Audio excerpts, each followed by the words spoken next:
His না আলু দেখাই দিয়া মেয়নিজ বানাইয়া চিকেন স্যান্ডউইচ বানাইলাম। এত মজার হইছে খাইতে। আলু তো ব্যক্তির ঘরে থাকি হই, একবার হইলেও এবার মেয়নিজ বানায় স্যান্ডউইচ রেসিপিটা টেরাই হইলা দেউন যে।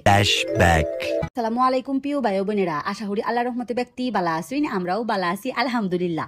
আজকে আমি করে আলুর মেয়নিজের চিকেন স্যান্ডউইচ রেসিপি শেয়ার করলাম। অনেক অনেক সহজ রেসিপি। হিজ না আলু দেখাই যাও যে এত সুন্দর মেয়নিজ বানান যায়, এটা বাইট না টেরাই হলে স্বাদটা বুঝতাই না। প্রথমে চুলা আমাদের লড়া বয়া হাইরাস মুরগির গোশতের বুহের অংশ খাল গুডা তেজপাতা লং পরিমাণ মতো লবণ একটু আর বাজা জিরার ফাই দইনার ফাই দেয়া দিছি আদা বাটা রসুন বাটা একটা ময় মশলা দেহাইটার লগে আলু দিও দেয়া দিলাম। ওকরে সিল্লা মাঝখান দেহারা ফালদা হইরা দেয়া দিছি। আলু কি আবার আলাদা হইরা হিজাইতাম, মুরগির লগে ওই হিজাইতাছি। হিজ না ডিম দেহাইরা মেয়নিজ বানানি কিন্তু অনেক মজাদার একটা রেসিপি। কিন্তু হিজ না আলু দেহাইরাও যে অনেক সুন্দর মেয়নিজ বানা যায় এটা কিন্তু অনেকেই জানে না। আমি নিজেও জানতাম না, মোবাইল দেখে হাইরা ওই বানাইতাছি।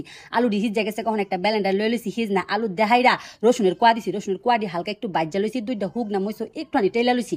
1 চামচ গুঁড়া দুধ, একটুখানি লিকুইড দুধ, 1 চামচ কনডেন্স মিল্ক, 1 চামচ চিনি। তবে আমরা চাইলে চিনি অথবা কনডেন্স মিল্ক একটা ব্যবহার হলে ওইব। 1 চামচ সাদা ভিনেগার দিয়ে দিছি, অল্প একটু কাইলা গুলমরিচের ফাহি আর অল্প একটু সয়াবিন তেল। বাস একটা উপকরণ একলগে ব্লেন্ডার হয়ে লাইছি। দেখছুনি বালা অকরে মেয়নিজ তৈরি হয়ে গেছে গা।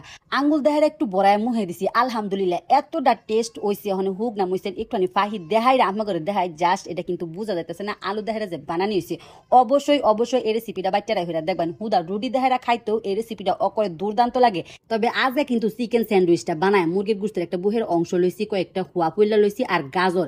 এটা দেহারা স্যান্ডউইচ বানাইলে অকরে দুহানে লসুন ওই লাগে, খায়া কেউ কইতেই পারতো না এই স্যান্ডউইচটা যে বাইট বানানি হয়েছে। মুরগির গোশতের বুহের পিসটারে অকরে জোড়া জোড়া বানায় হাইরা গাজর আর হুয়াডি দেয়া দিছি।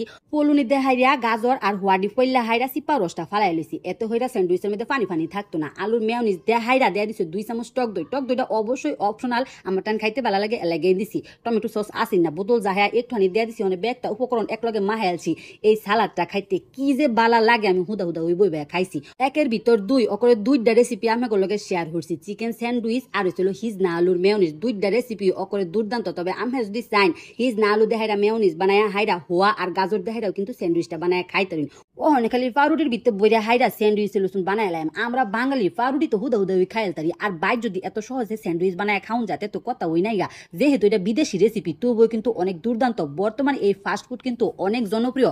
বাইর যদি হাইজেনিক উপায়ে পোলাপান্তের বানায় দেহারা নিজেরাও খায়, যে টেহা দেহারা বাইরেতে কিনা খায়াম এর সাথে কম খরচ হইব আর বাড়ির ব্যাগতে মিল্লা করে পেট বইরা খাইতারাম। দেখছি নিবালা দেখতে ওই কিন্তু ইন্টারেস্টিং দেখা যাইতেছে। কাটলে পরে কিন্তু বোঝা হয়ে যাইতেছে না এটা যে বাইট বানাই না স্যান্ডউইচ। হিজ না ডিম দেহাইরা মেয়নিজ বানায় খাইছিলাম, আমার টাইম অনেক অনেক বেশি ভালো লাগছে। আজগা আলু দেহাইরা মেয়নিজ বানায় চিকেন স্যান্ডউইচ বানাইছি, খায়া হাইরা আমি নিজে ওই অবাক এতটা টেস্ট হইছে। হিজ না আলুর মেয়নিজটা বানায়া হাইরা নরমাল ফ্রিজে সংরক্ষণ হইরা থুই দিবেন। এরপরে যে বালা মল্ল হে বালা কিন্তু